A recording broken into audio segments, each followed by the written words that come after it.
freight surge. US railroads experienced a 7.2% increase in traffic for the week ending May 30th. Intermodal volume rose by 10%, while commodity shipments increased by 4%. Shippers are shifting from trucking due to high rates and capacity constraints. Federal actions have tightened trucking capacity by removing non-compliant drivers.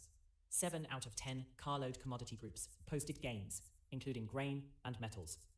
Powerchip, Semiconductor, faces financial exposure due to supply chain tightening. This is driven by the surge in US rail freight in late May.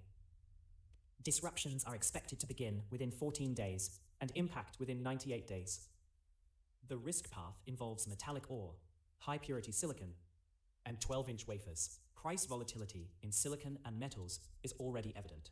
Silicon price changes coincide with the US rail freight surge. Cost increases and logistics bottlenecks will affect Powerchip's core products.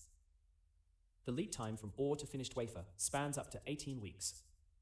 Supply tightening will exert moderate cost and delivery pressure on Powerchip.